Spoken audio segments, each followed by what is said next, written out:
Any کان پکڑے کھڑی تھی اور شاویز رخ موڑے ہوئے تھا۔ اینی، وہ میرے بڑے بھائی ہیں اور مجھ سے بہت محبت کرتے ہیں۔ میں ان کے خلاف ایک بھی لفظ برداشت نہیں کر سکتا، شاویز سختی سے بولا۔ اوکے بیبی، پرامس، کبھی ایسا نہیں کہوں گی، اینی اس کے ہاتھ تھامتی ہوئی بولی۔ اینی شاویز کے سینے سے لگی ہوئی تھی۔ شاویز کے لب دھیرے سے مسکرائے۔ دونوں بازو اینی کے گرد حائل کر کے شاویز نے آنکھیں بند کر لیں۔ اینی بھی مسکرانے لگی۔ تمہاری وجہ سے مجھے اتنی ڈانٹ پڑی جانتے ہو، اینی خفگی سے بولی۔ شاویز گاڑی سے ٹیک لگا کر اسے دیکھنے لگا۔ غلطی بھی تو تمہاری تھی، پھر سزا تو ملنی ہی تھی، وہ شانے جھکاتا ہوا بولا۔ اب دیکھو آج بھی کتنا لیٹ ہو گئی میں، وہ چوکیدار سوال کرتا ہے کہاں گئی تھی، کیوں گئی تھی، کس کے ساتھ گئی تھی؟ تم کہہ دیا کرو اپنی جان سے ملنے گئی تھی، شاویز اسے اپنی جانب کھینچتا ہوا بولا۔ ہاں، تاکہ میرے گھر والوں کو بلا کر مجھے ہاسٹل سے نکال دے وہ، اینی منہ بسورتی ہوئی بولی۔ شاویز نے اس کے رخسار پر اپنے لب رکھے اور سیدھا ہو گیا۔ چلو تمہیں ڈراپ کر دوں، اینی مسکراتی ہوئی فرنٹ سیٹ پر بیٹھ گئی۔ حرم کھڑکی میں کھڑی تھی جب اس کی نظر اس سیاہ گاڑی پر پڑی۔ یہ گاڑی تو شاویز بھائی کی ہے، بھائی مجھ سے ملنے آئے ہیں کیا؟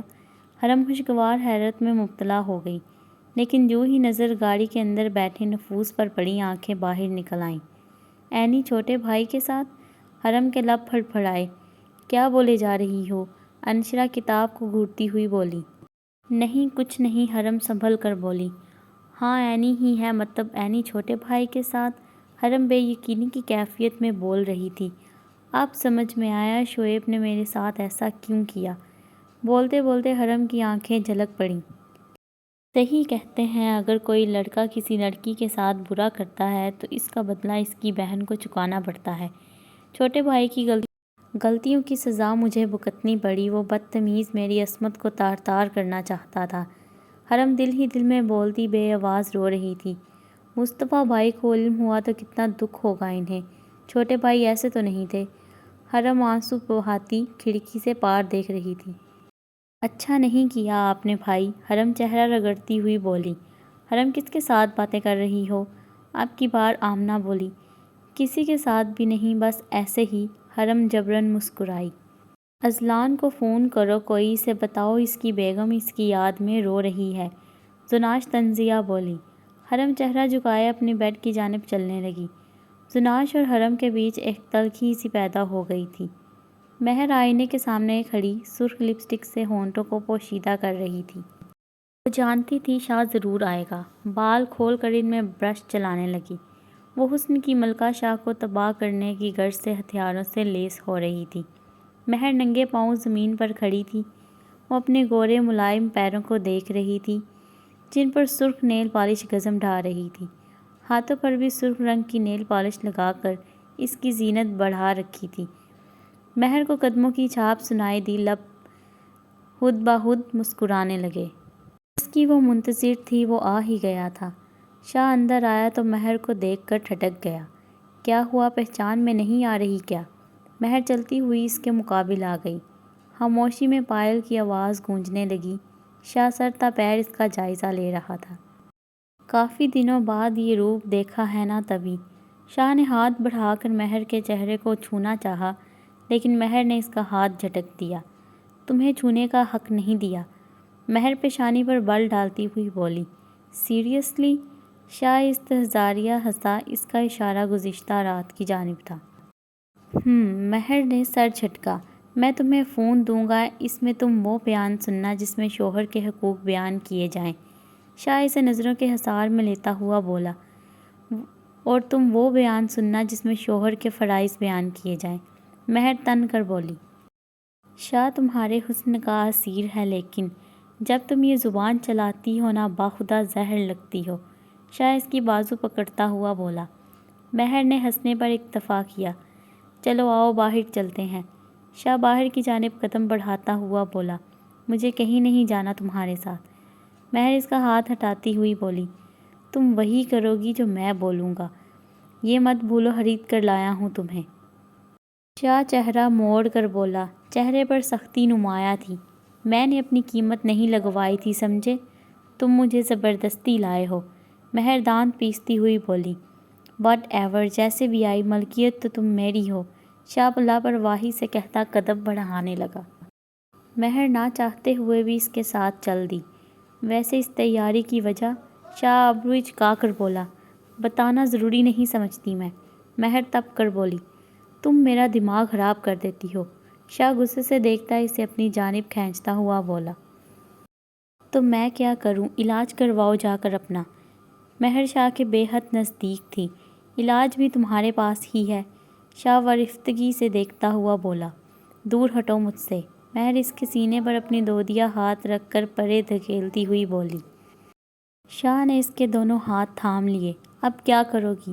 شاہ اس کی سمندر جیسی گہری بوری آنکھوں میں جھانکتا ہوا بولا۔ مہر اسے گھورنے لگی، تمہیں میرا ایک کام کرنا ہوگا۔ مہر کچھ سوچ کر بولی، کیسا کام؟ شاہ ابروئی چکا کر بولا، مجھے کوٹھے پر جانا ہے۔ کس خوشی میں؟ شاہ ضبط کرتا ہوا بولا، مجھے وہاں سے ایک لڑکی کو نکالنا ہے۔ مہر بغور شاہ کو دیکھتی ہوئی بولی، کیا لگتی ہے وہ تمہاری؟ مہر اس کی بات پر استہزائیہ ہنسی، احساس کا مطلب جانتے ہو؟ مہر اسے نگاہوں کے حصار میں لیتی ہوئی بولی، تم جیسے رئیس زادے جان بھی کیسے سکتے ہیں، میں بتاتی ہوں۔ شاہ اس کی نگاہوں کے سحر میں جکڑے اسے سن رہا تھا۔ احساس وہ جذبہ ہے جو کسی پرائے کو بھی اپنا بنا دیتا ہے، اور اس لڑکی کو نکالنے میں تم میری مدد کرو گے۔ مہر کسی ملکہ کی مانند اس پر حکم صادر کر رہی تھی۔ میں نے سب کا ٹھیکہ نہیں اٹھا رکھا۔ شاہ بیزاری سے بولا، پھر مجھے بھی بھول جاؤ۔ مہر الٹے قدم اٹھاتی ہوئی بولی، تمہیں تو کہیں نہیں جانے دیتا میں۔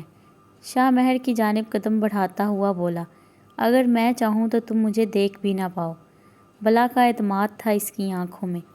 شاہ کی نظروں کے سامنے اس رات کا منظر گھوم گیا جب مہر نے اس کے بازو پر زخم دیا تھا۔ تم ایسا کچھ نہیں کرو گی۔ شاہ کو خطرہ لاحق ہوا۔ میں کچھ بھی کر سکتی ہوں۔ مہر اس کی جانب دل جلانے والی مسکراہٹ اچھالتی ہوئی بولی، ٹھیک ہے، تم اسے نکلوا لینا کوٹھے سے، لیکن اگر تم نے کچھ الٹا سیدھا کیا تو؟ شاہ اس کے عین مقابل آ گیا، تو؟ مہر اس کی آنکھوں میں آنکھیں ڈالتی ہوئی بولی، تو میں خود تمہیں لوگوں کے بستروں کی زینت بناؤں گا۔ اتنے وقت سے شاہ اسے اچھے سے جان چکا تھا۔ مہر کے چہرے کے تاثرات بدلے، مسکراہٹ کی جگہ تحیر نے پھر پریشانی نے لے لی۔ تم ایسا کچھ نہیں کرو گے؟ مہر نے تصدیق کرنی چاہی۔ میں ایسا ضرور کروں گا اگر تم نے حد پار کر کے خود کو نقصان پہنچایا تو۔ شاہ نے اس کی دکھتی رگ پر ہاتھ رکھا تھا، پھر بھلا کیسے نہ وہ تڑپتی۔ ٹھیک ہے، نہیں کرتی، کل تم مجھے کوٹھے پر لے جاؤ گے۔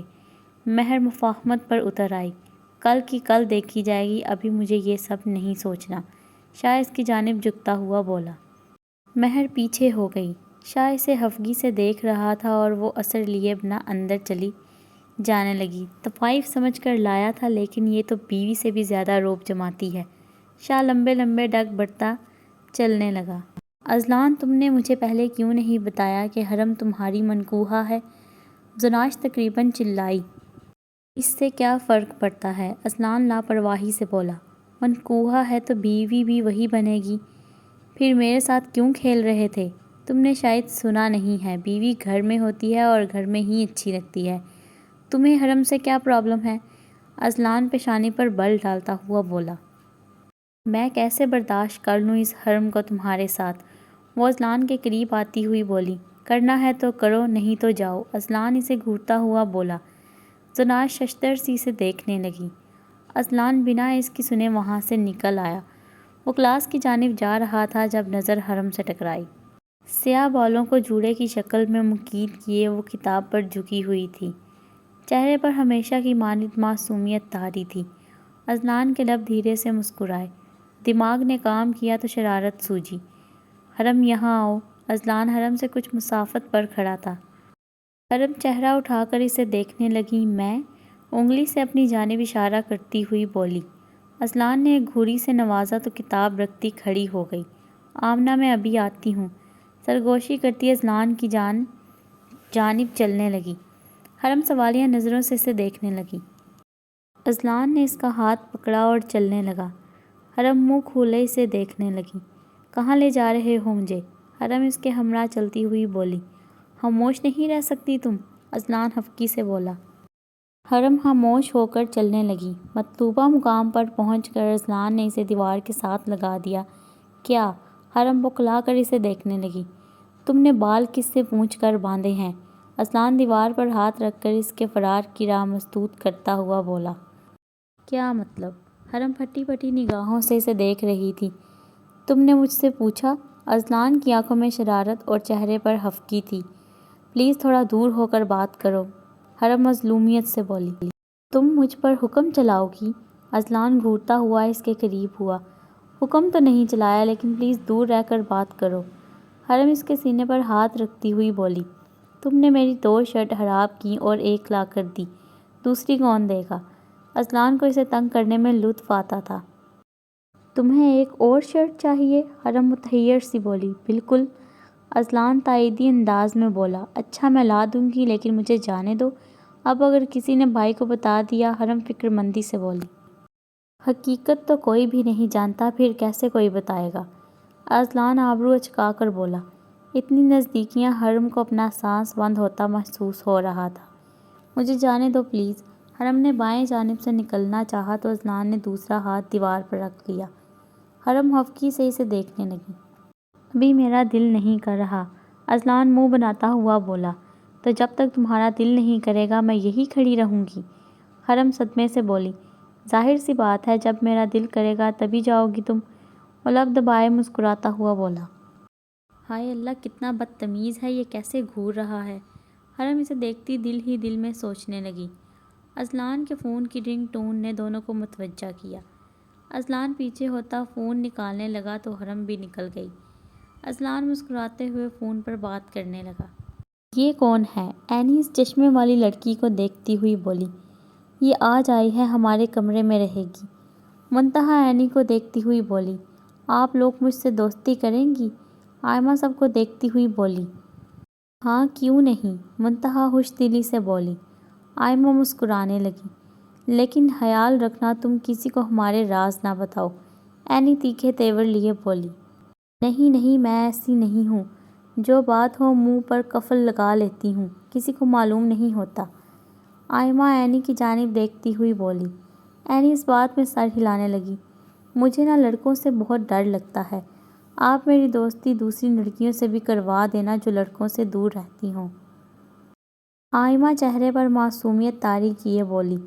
پھر تم ایسا کرو، سامنے کمرے میں حرم رہتی ہے، معصوم اور ڈرپوک ہے، اس سے دوستی کر لینا، اینی کہتی ہوئی لپسٹک لگانے لگی۔ آئمہ کے چہرے پر فاتحانہ مسکراہٹ تھی، جسے اس نے بروقت چھپا لیا۔ مہر چادر لے کر باہر نکلی تو شاہ گاڑی میں بیٹھا اس کا منتظر تھا۔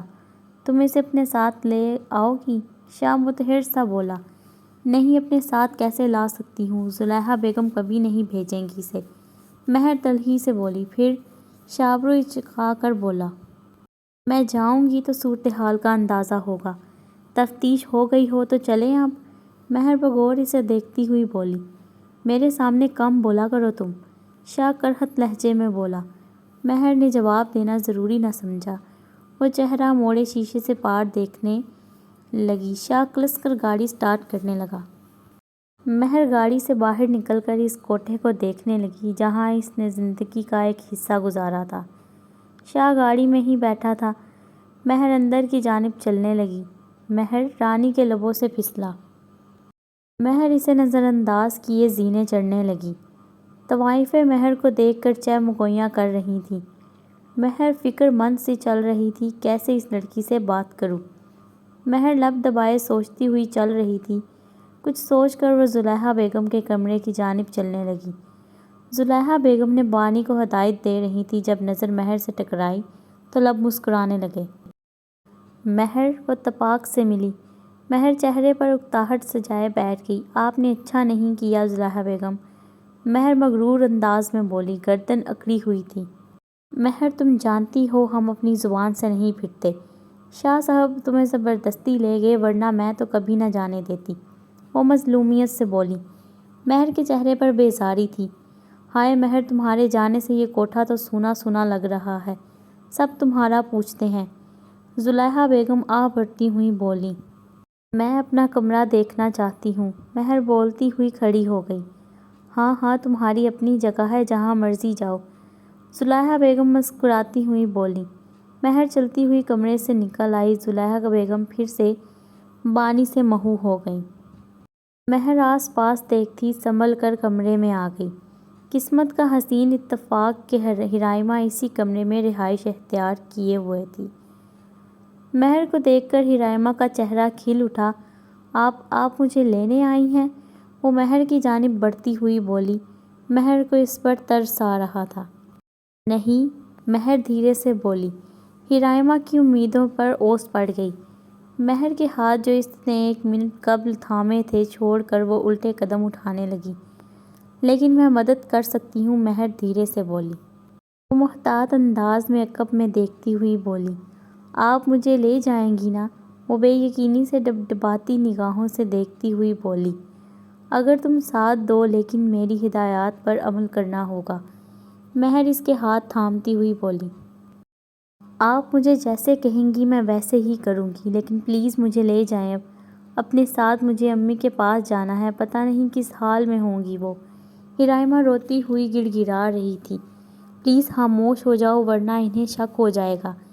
یہ نمبر رکھ لو، جس دن تمہیں پارلر لے کر جائیں، تم نازیہ نامی کی بیوٹیشین سے فون لے کر مجھے کال کر لینا، پھر میں تمہیں لینے آ جاؤں گی۔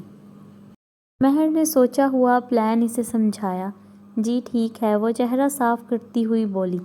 اور ہاں سنو، یہ پارلر تمہیں تبھی بھیجیں گے جب تم ان کے اشاروں پر کام کرو گی، سمجھ رہی ہو نا؟ فی الحال جیسے وہ کہتے ہیں مان لو ان کی بات، اگر باہر نکلنا چاہتی ہو تو۔ مہر رک کر اسے دیکھنے لگی۔ ان کا اعتماد حاصل کرو تاکہ تمہیں نکالنے میں آسانی ہو، مہر دروازے کی سمت دیکھتی ہوئی بولی۔ حرائمہ سر استباحت میں ہلانے لگی۔ ہے تو کام مشکل، لیکن ساری زندگی تیاگ دینے سے یہی بہتر ہے۔ مہر اسے دیکھتی ہوئی الٹے قدم اٹھانے لگی۔ حرائمہ آس سے مہر کو دیکھ رہی تھی۔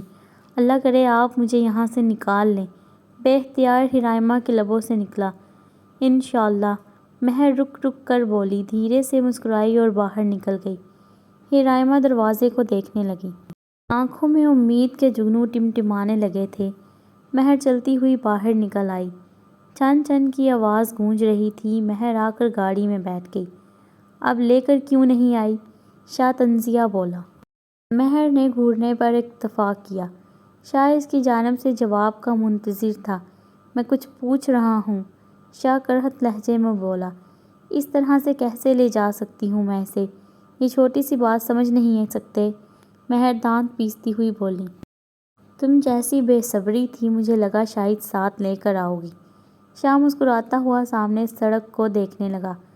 مہر نے بے روحی سے چہرہ موڑ لیا۔ شاہ نے گاڑی سٹارٹ کی اور گاڑی انجان رستوں پر بھاگنے لگی۔ یکدم شاہ نے بریک لگائی۔ مہر آگے کو ہوئی لیکن سر ڈیش بورڈ سے ٹکرانے سے بچ گیا۔ مہر چہرہ موڑے اسے گھورنے لگی۔ اب کیا مسئلہ ہے؟ مہر اس کی نظریں خود پر محسوس کرتی ہوئی بولی۔ مجھے اپنے بارے میں بتاؤ۔ شاہ اس کے دونوں ہاتھ تھامتا نرمی سے بولا۔ مہر کی آنکھوں میں نمی تیرنے لگی لیکن پھر چہرے پر سختی دھر آئی۔ مجھے کچھ نہیں بتانا، مہر برہمی سے بولی۔ اگر میں تم سے نرم لہجے میں بات کرتا ہوں تو تمہارا منہ سیدھا نہیں ہوتا، شاہ تقریباً چلایا۔ مہر ادھر ادھر دیکھ رہی تھی۔ وہ شاہ کو دیکھنے سے گریز برت رہی تھی۔ مجھے مرد ذات پر اعتبار نہیں، مہر کی بھرائی ہوئی آواز گونجی۔ میں تم سے محبت کے عہد و پیمان نہیں باندھ رہا، تمہیں صاف بتایا ہے، تمہیں پانے کے لیے تم سے نکاح کیا اور تمہیں ہمیشہ ایسے ہی رکھوں گا، حویلی سے دور۔ پھر مجھ سے کیوں ہچکچا رہی ہو؟ میں جاننا چاہتا ہوں۔ شاہ کا لہجہ پرتجسس تھا۔ کچھ ہے ہی نہیں بتانے کو، مہر کا چہرہ جھکا ہوا تھا۔ تم جھوٹ بول رہی ہو، شاہ نے یقینی کی کیفیت میں بولا۔ میں کیوں جھوٹ بولوں گی؟ مہر آنکھوں کی نمی چھپانے کی غرض سے چہرہ جھکائے ہوئے تھی۔ مجھے ایک بات بتاؤ، جب تم رقص کرتی تھی تمہاری آنکھوں میں کرب ہوتا تھا، کیوں؟ شاہ سوالیہ نظروں سے مہر کو دیکھ رہا تھا۔ جیسی وہ جگہ ہے، کیا نہیں ہونا چاہیے تھا؟ مہر نے سرخ ہوتی نگاہیں اٹھا کر شاہ کو دیکھا۔ شاہ کے لیے مہر کی آنکھوں میں دیکھنا دوبر ہو گیا۔ اس نے نظروں کا زاویہ موڑ لیا۔ وہ درست کہہ رہی تھی، اس جگہ پر رہنے کے بعد ایسی توقع ہی رکھنی چاہیے۔ شاہ کا دل موم ہو رہا تھا۔ شاہ سے کوئی بات نہ بنی تو گاڑی سٹارٹ کرنے لگا۔ مہر سانس خارج کرتی اپنے ہاتھوں کو گھورنے لگی۔ تم کھانا بنا لینا، میں رات میں آؤں گا۔ گاڑی گھر کے باہر روک کر شاہ مہر کو دیکھتے ہوا بولا۔ مہر بنا کچھ بولے گاڑی سے اتری اور اندر چلی گئی۔ شاہ نے جانے انجانے میں اس کے زخم کو ریت دیے تھے۔ مہر زخموں کی تاب نہ لے سکی اور دروازے میں ہی بیٹھ گئی۔ سالوں پرانے زخم پھر سے ہرے ہو گئے۔ جو کرب وہ جاننا چاہ رہا تھا پھر سے مہر کے گرد ڈولنے لگا۔ مہر نے آنسو بہاتے ہوئے سر ہاتھوں میں تھام لیا۔ کبھی نہیں بتاؤں گی تمہیں۔ کیوں بتاؤں؟ کس بنا پر بتاؤں؟ مرد ذات پر کبھی اعتبار نہیں کر سکتی میں۔ مہر چلا رہی تھی، خاموشی میں اس کی آواز گونج رہی تھی۔ اس کے اندر جل تھل کا موسم رواں دواں تھا۔ تبھی اس کی آنکھیں چھوٹی چھوٹی باتوں پر برسنے لگتیں۔ جب زخم گہرے ہوں اور ان پر مرہم لگانے والا کوئی نہ ہو تو صبر کا پیمانہ اکثر و بیشتر لبریز ہو ہی جاتا ہے۔ مہر کے ہاتھ بھیگ رہے تھے، آنکھیں ظلم کی داستاں بنی ہوئی تھیں۔ کیوں یاد کروا دیا تم نے مجھے وہ سب شاہ؟ کیوں؟ مہر ہذیانی انداز میں چلا رہی تھی۔ بھولا تو کبھی نہیں تھا، لیکن تمہیں وہ کرب کیوں دکھائی دیا؟ کیوں میری ذات کے تہہ خانوں میں چھپے رازوں سے روشنائی حاصل کرنا چاہتے ہو؟ کیوں مجھے اذیت دے رہے ہو؟ مہر اشک بہاتی چلا رہی تھی۔ اس ناول کو ریڈ کرنے کا بہت شکریہ، اور اگر آپ کو اس چینل کا کانٹینٹ اچھا لگتا ہو تو کائنڈلی میرا چینل سبسکرائب کر دیجیے گا۔ بہت شکریہ۔